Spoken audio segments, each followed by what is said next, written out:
आणखीन एक महत्त्वाची बातमी समोर येते। अमृतसर मधील वडाळा गावामध्ये सुद्धा ड्रोन पाडण्यात आलेले आहेत। हा सुद्धा हल्ला भारताने हाणून पाडलेला आहे। घराच्या परिसरात या हल्ल्यामुळे आग लागल्याची ही माहिती मिळाली, त्यामुळे हे नागरिक भयभीत झालेले होते। अमृतसर मधलं हे वडाळा गाव आहे या आणि वडाळा गावामध्ये अगदी घराच्या समोरच अंगणात हे ड्रोन पाडण्यात आले आणि त्यामुळे ही मोठी आग लागली होती। या ठिकाणी महिला आणि एकूणच सगळ्या नागरिकांमध्ये भीतीचं वातावरण पसरलं होतं। याचाच आढावा घेतलाय आमच्या प्रतिनिधींनी।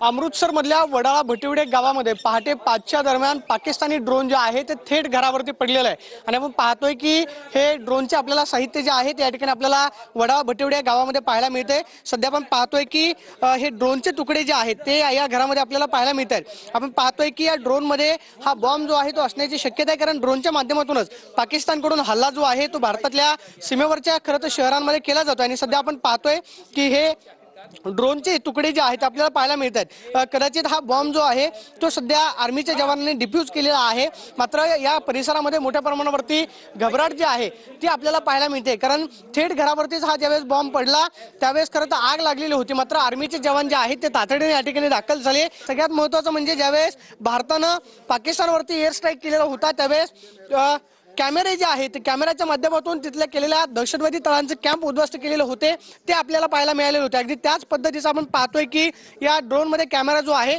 तो सुद्धा असण्याची शक्यता आहे। Camera person Rakesh Kumar Soni, Pradeep Kapse, TV9 Marathi.